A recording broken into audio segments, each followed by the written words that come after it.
आप लोग दोनों भुजाएं उठा के बोलेंगे, भारत माता की, भारत माता की, भारत माता की। मंच पर आसीन इस तिरंगा यात्रा में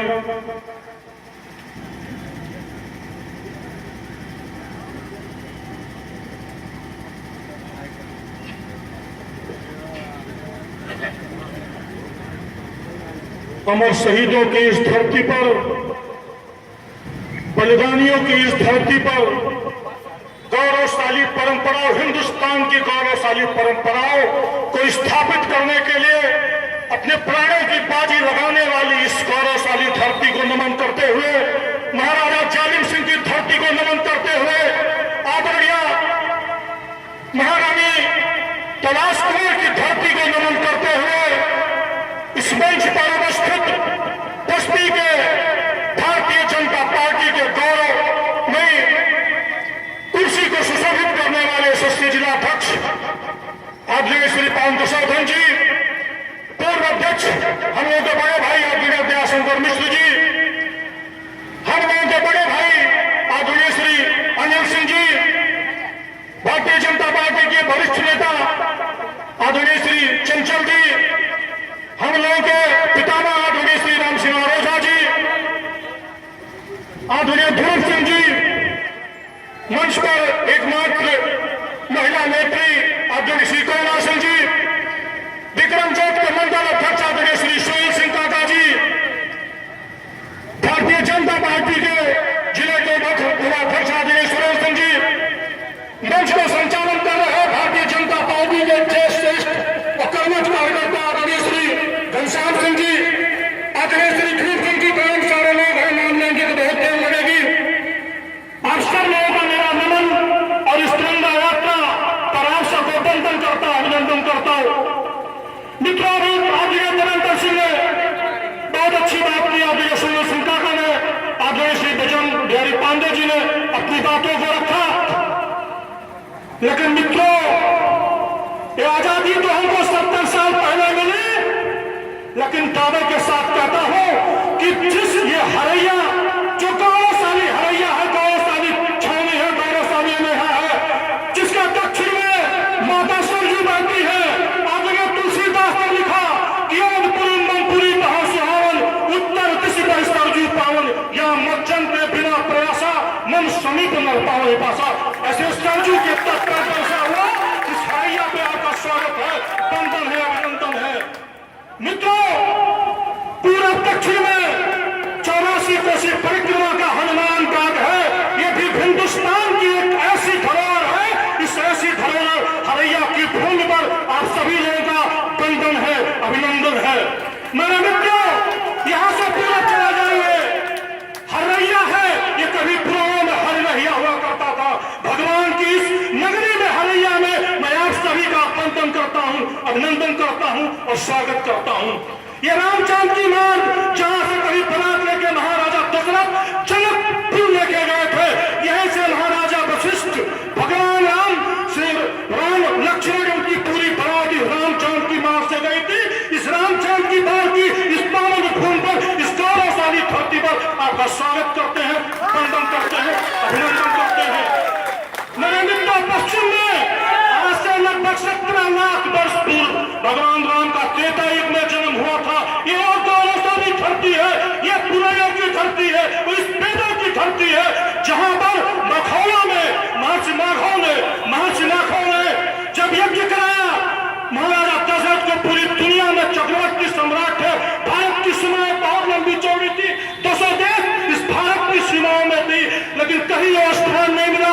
ये मनोवर की धरती, ये उद्यान की गंगा की ये धरती, मनोरमा के तट पर, उस अमोहा के तट पर, मखौला के तट पर, मखौला में महर्षि नाखों ने जब यज्ञ कराया तो राम लक्ष्मण भरत और शत्रुघ्न, जो पूरी दुनिया में, सिर्फ भारत नहीं, पूरी दुनिया में कोने कोने में फैले हुए हिंदुओं की आस्था के केंद्र में भगवान राम, सीता, भगवान राम, लक्ष्मण भरत और शत्रुघ्न का जन्म हुआ। इस गौरवशाली धरती पर, शहीदों की धरती पर, पौराणिक धरती पर आपका स्वागत है, आपका बंधन है, आपका अभिनंदन है मित्रों।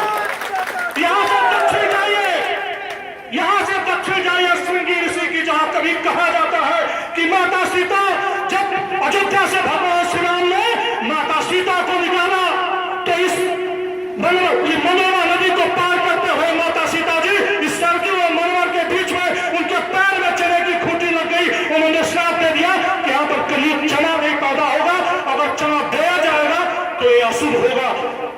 इस माता रानी की इस धरती पर, माता सीता की इस धरती पर, श्रृंगी ऋषि के इस धरती पर आपका स्वागत है, बंधन है, अभिनंदन है। मेरे मित्रों, मैं आपसे कहना चाहता हूं कि हिंदुस्तान के इतिहास को उठा लीजिए। हरैया की जो 6,94,000 जनता है, हरैया का जो क्षेत्रफल है, इससे गौरवमयी धरती, इससे गौरवशाली इतिहास पूरे हिंदुस्तान में किसी इतनी छोटी मातृभूमि का भूभाग का नहीं है। जहां पर आप बैठे हैं, यहाँ पर हजारों लोगों ने फांसी के फंदे को चुना है। इस धरती को आजाद कराने के लिए सिर्फ हरैया के लोग नहीं थे, यहाँ के राजा चालिम सिंह, महारानी तलाशपुर का ऐलान था कि फैजाबाद, बनारस, जौनपुर, संत कबीर नगर, सिद्धार्थनगर, गोंडा, बहराइच, गोरखपुर, बलिया तक के लोग इस पीपल के फंदे पर शहीद हुए हैं। वो इन बलिदानियों की धरती है, सामान्यों की धरती है। लेकिन मुझे बेदना होती मेरे मित्रों, मुझे तकलीफ होती मेरे मित्रों कि 15 साल से हरैया, आज ये सुखपाल पांडे का हरैया, आज ये कोस साहब का हरैया, आज ये चालिम सिंह का हरैया, आज ये भूषण सिंह का हरैया, आज ये हरप्रताप सिंह का, हरमनाथ सिंह का हरैया, आज ये जगदम्बा सिंह का हरैया पटनता की पेड़ियों में चकला हुआ है, क्योंकि आप सोए हैं मेरे मित्रों। अपनी निद्रा को खोलिए, हरैया को आजाद कराना मेरे मित्रों।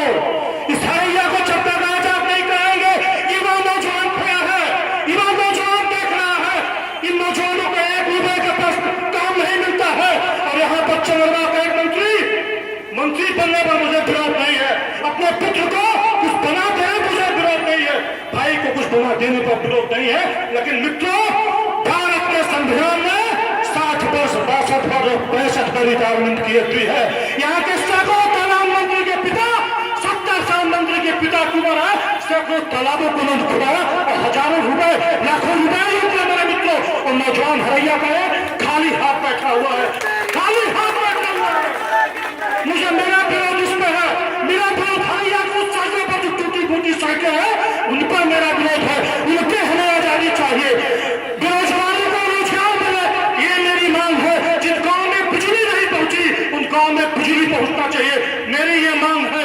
जिन गलियों मोहल्लों में सड़कें टूटी हुई है, थोड़ा सा पानी भर जाने से वो पानी पर बजाने लगता है, उसमें मेरा विरोध है। मेरे नौजवान दोस्तों, इस तिरंगा यात्रा के शुभ अवसर पर हम सभी को आज इस संकल्प लेना मित्रों।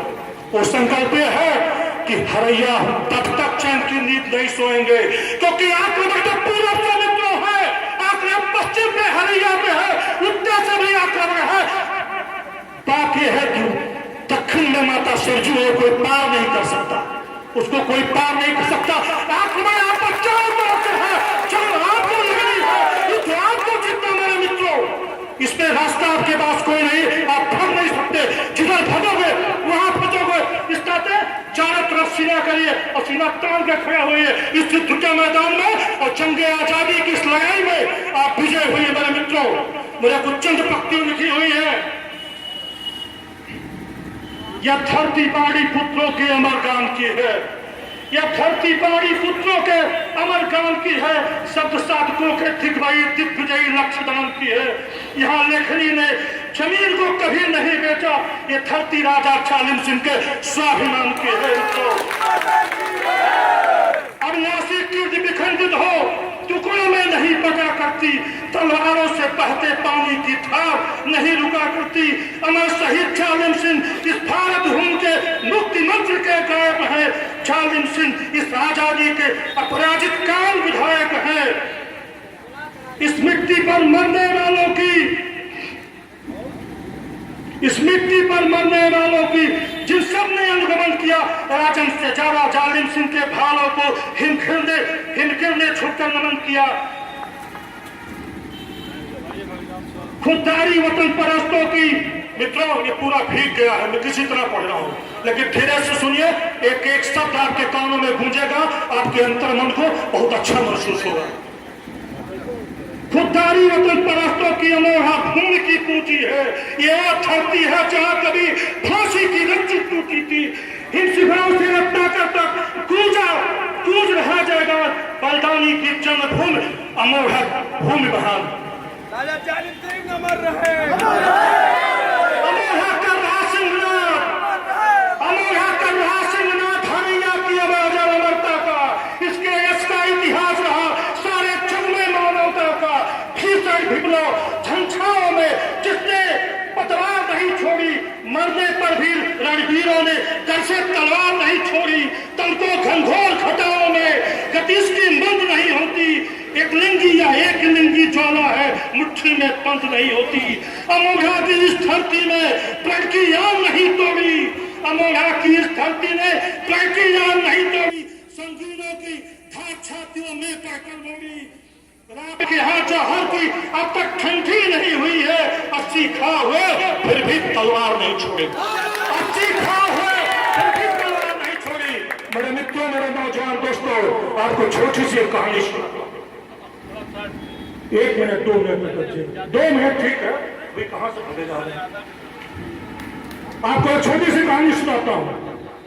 बहुत पहले की बात है, बाजों का एक झुंड घूमते घूमते पहाड़ की चोटी पर चला गया। उस पहाड़ की चोटी पर तमाम सारी मछलियां थी, तमाम सारा मेकअप, तमाम तरह का मांस वहां पर था। वहां गए तो उनको जो सारे के सारे बास थे खुशी के मारे छूने लगे कि यहाँ तो बहुत सारा भोजन है। धीरे धीरे धीरे धीरे वहीं पर वो बस गए, वहीं पर पूरा झुंड रुक गया। पूरा झुंड उन्हीं को भोजन करते करते वहीं पर सारा भोजन करते रह गए। एक दिन एक बूढ़े बाज ने कहा कि मित्रों, दोस्तों, आपका काम है शिकार करना, अपने पौरुष के दम पर शिकार करना। अपने पौरुष के दम पर अगर शिकार करके खाओगे तो रहोगे, अदरवाइज आप अपने समाप्त हो जाओगे। समझे खिल्ली उड़ाई उस बूढ़े बाज की, वो बूढ़ा बाज निराश होकर उल्टे उल्टे धरती पर चलाया। उससे नहीं रहा गया, 6 महीने बाद फिर हो गया। जब देखा वहां पे, देखा तो तमाम सारे आधी से ज्यादा आबादी खत्म हो चुकी थी। जो बची थी वो भी तैर रही थी, तरा रही थी, घायल थी। उसने पूछा कि मित्र कैसे हो गया, तो बाजों ने बताया कि आपके जाने के 15 दिन के अंदर ही एक जहाज आया। उस जहाज में तमाम सारे बाघ, तमाम सारे टाइगर थे, उन्होंने लाख के हाथ पर छोड़ दिया। उन्होंने तो 1-2 दिन नहीं मिला, क्योंकि उनको मेरी क्षमताओं का ज्ञान नहीं था। वो जानते थे बाज है, ये शिकार करके खाते हैं, इनके अंदर तेजी है, इनके अंदर तीव्रता है, इनके अंदर निगाह है जो 100 जोजन तक देखते हैं। लेकिन मित्रों, 1-2 दिन बाद जब उनको देखा बाजों ने, टाइगरों ने, सिंहों ने, तो उन पर हमला करना शुरू कर दिया, उनको खाना शुरू कर दिया।